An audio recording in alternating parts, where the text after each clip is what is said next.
Hey everyone, and let's BS about movies. This is only my second episode so far, so if you like what you see, please be sure to subscribe if you haven't already. Comment down below what you agree with, what you disagree with, and please give me a thumbs up. I really appreciate it. Just trying to get this ball rolling. So as I've said before, this is just my take on certain movies and certain aspects of movies. Just as a regular average Joe movie watcher, just like to discuss movies. One of my favorite things to do in the world. So without further ado, let's BS about Rocky and Creed. Now, you might be wondering, why the hell am I talking about this series when it's been over a year since the last installment at the time of making this video? Mainly two reasons. One, I didn't have the channel at that time, and two, this is a series that anybody who knows me, I hold really dear to me. I love this series. It's a regular underdog story that a lot of people resonate with, but especially being from Philly, it's just something that's universally loved all across the city. But basically, this is something that I've loved since the very first movie, even though I wasn't alive when the first movie came out in '76. I really religiously watch these movies a lot. Anytime that they're on TV, I always spend some time with it, and I just look forward to new installments. And you know, there's a total of 9 movies in this series so far, spanning from Rocky to Creed. Now, what I really want to talk about in this episode is, in the title I put in here, is this the greatest passing the torch story ever? And my short answer is yes. Absolutely. And I'm going to give my reasons very shortly. But I really think that this is the movie that really did it the best way that I've seen so far. Any series that has spanned so many different sequels, I always see, you know, that they try to prolong it by introducing new characters, but a lot of times people don't connect with those characters. They don't really resonate with them. Sometimes they do, sometimes they don't, but it's not, you know, it's just like a real passing of the torch, like really quick, 1 or 2, you know, installments, and, you know, we just have to accept it. But this one really took its time, and I really want to talk about the series. Even though there's 9 movies, I want to talk about Rocky 5 through Creed 2.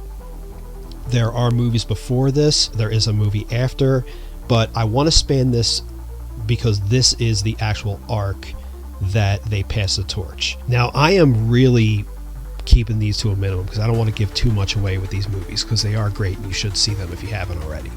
Just a brief overview. If you don't know Rocky, honestly, what are you doing watching my stupid video? You got to see these movies. They're just great.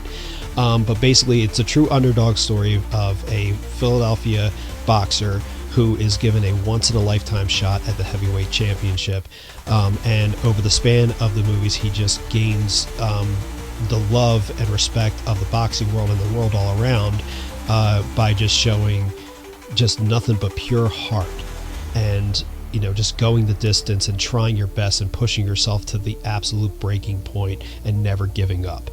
And this is a really good personification. And being from Philly myself, I really am, you know, I'm rooted into Philly sports as well, and we're known for having underdogs. So I really do connect with these underdog stories. So throughout the span of the series, basically it goes from a pretty serious tone from the first couple movies, and then it kind of gets into a little bit of a silliness from the 80s is just, you know, known for having just silly, over-the-top movies, introducing, you know, villains like Clubber Lang, played by Mr. T, and Ivan Drago by Dolph Lundgren, Tommy Gunn, played by Tommy Morrison, the real-life boxer. But basically, the series has gone from, you know, like serious tones and plateaus into silliness and gets back to serious again. And the absolute worst, which everybody can agree with, including Sylvester Stallone, he himself has rated this particular movie at 0, is Rocky 5. Rocky 5? 0. No, was it that bad, Rocky 5? Yeah, it was bad. Now, Rocky 5 is just probably the silliest, most over-the-top, weirdest installment, and it was meant to be the last one. But you can clearly tell in the years coming that Sylvester Stallone did not want to end it this way. He's been trying to make a Rocky movie for years afterwards. We had to wait 16 years until the next Rocky installment. Rocky 5 was 1990, and Rocky Balboa, the 6th installment, was was 2006. I went and saw this. It released Christmas 2006. I went and saw it the day after Christmas with my brother. And let me just tell you, the tonal shift from Rocky V to Rocky Balboa was so overwhelming, because you have the goofy type of tone that Rocky V had with Tommy Morrison introducing the promoter that was kind of like Don King, and just the over the top, forced, trying to pass the torch to Tommy Gunn, but it didn't really work. And they just had created this animosity towards each other, and it just forced a reason for them to fight in the street fight at the end, which is actually a pretty well done scene. It's probably the best highlight of the movie, in my opinion. But it was just forced, and it wasn't a great installment. It's definitely the worst out of all of them, and I agree with Rocky. I wouldn't say I would go as far as 0, but I do agree it's definitely the worst. Rattlers! So then it shifts over to Rocky Balboa. Now, Rocky Balboa, Stallone is almost 60 years old. And in between these films, his wife Adrian has passed.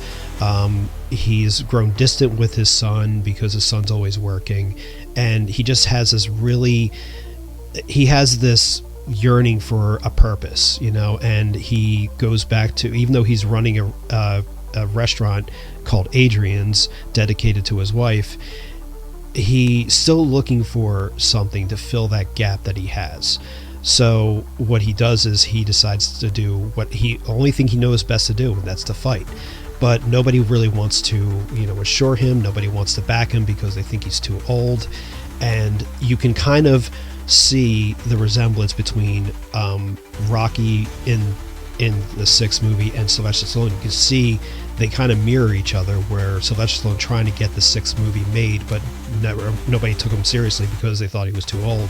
I mean, at one point in the movie, they call him, during the promotion for a fight, they call him Balboasaurus. Hey, the press has labeled you Balboasaurus. How do you feel about that? And you know full well that came from somebody, from some studio exec in a boardroom, or critics hearing the story circulating through about a possible 6th film. You can clearly tell that this was resembling real life of what it was like to get that movie made. So what happens is he finally gains his way to fight. He has an exhibition bout with the current heavyweight champion, Mason the Lion Dixon. And he goes out on a high note because he fought his last fight. He doesn't need to fight anymore. He had that moment on top, and even at the end when they're announcing the winner by split decision, which goes to Mason Lion Dixon, kind of like the first movie, he doesn't even pay attention. He's just walking off proudly. The crowd is chanting his name, Rocky, Rocky, Rocky, Rocky. And he just is like really appreciative. He's teary-eyed, and he's walking off, kind of like, walking off in the sunset, like a Western movie or something like that. But he's just riding on such a high note. And it was a brilliant way to end the entire series. After I walked out of the theater, I was just like, that's a beautiful way to end it. Great job, Sly. So then we shift over to Creed. Now, Creed was such a huge surprise for a lot of people, including many Rocky fans like myself. What is this, Nick?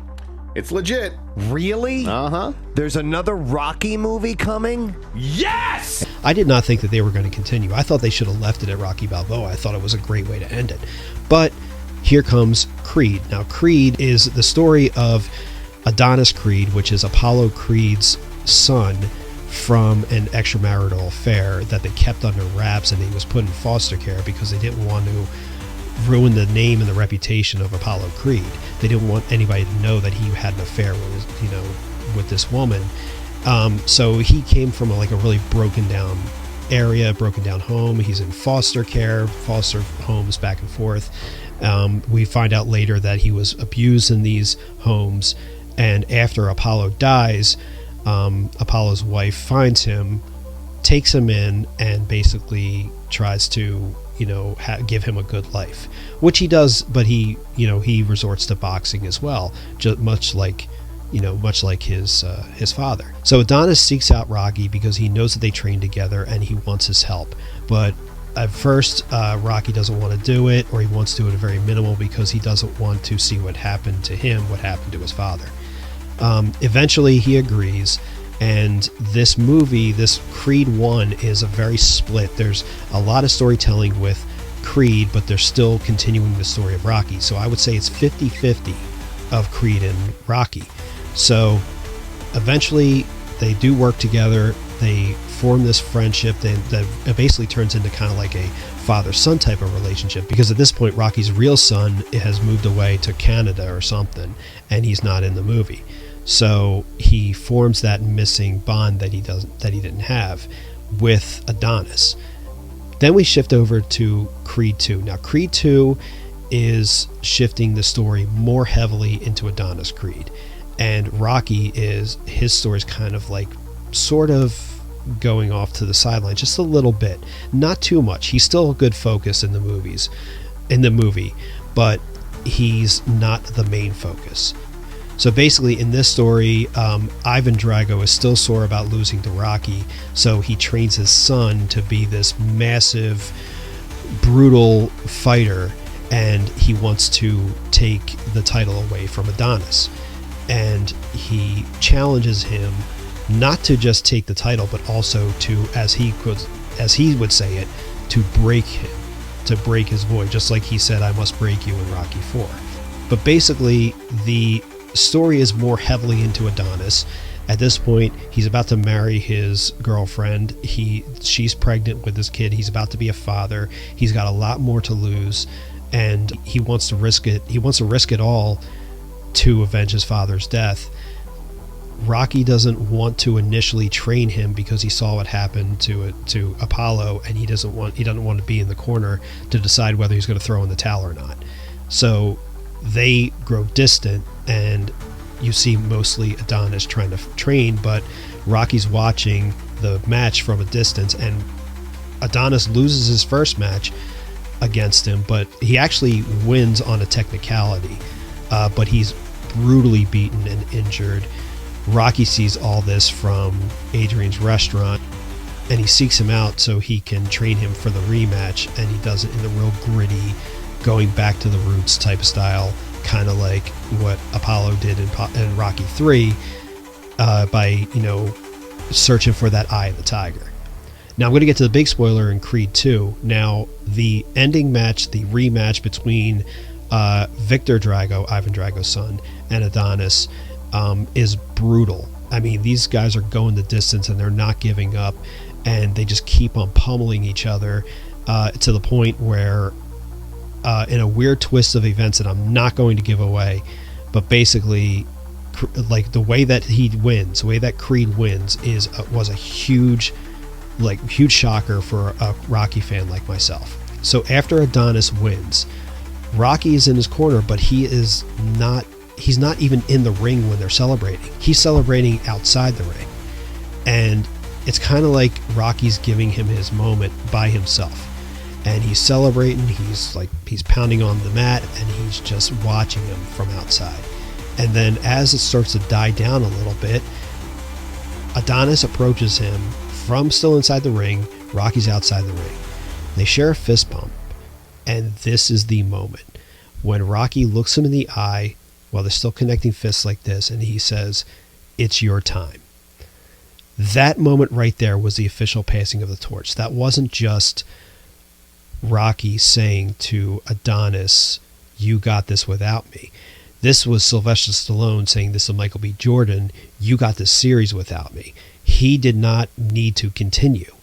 And the way that the camera pans out, the back of Rocky sitting in that chair, and the piano version of Gonna Fly Now is playing, you know as a viewer, this is Rocky's big bow out of the series. So you see the tonal shift. Everything going from Rocky to Creed in the span of 3 or 4 movies. I include Rocky 5 into this because you have the low point and there's no place to go but up. So you have Rocky 5, Rocky Balboa, which regains the respect for the character. Everybody loves him again. The wounds of Rocky 5 healed and this is the way to proceed from there, and it's a really good way to go out on a high note. That's 100% Rocky. Then you have Creed, which they share equal story time and screen time together. Then you go to Creed 2, which is mostly Adonis, less Rocky, and then the key moment at the end when basically you don't have to continue with Rocky at all. So that's my span. This is exactly the reason why I think this is the greatest passing of the torch story ever. The tonal shift that went beyond from a few movies. It wasn't just a, hey, let's introduce these new characters. Here you go. By the way, you're not going to see your favorites anymore. It's not going to happen. Nope, they didn't do that. They did it respectfully. They took their time. They did it gradually, and they did it very well. And that is my reason. So that's my really long-winded rant on why I think this is the greatest passing of the torch story. So I really want to know your thoughts. Do you agree with me? Do you disagree with me? Did you see these movies? What do you think? Let me know in the comments down below. If you haven't already, please subscribe. Like this video if you like it. And I just want to see if I can get this going. See if I can make more episodes about this. So thanks again. Really appreciate you watching to the end of the video. And until next time that we BS about movies, you guys take care.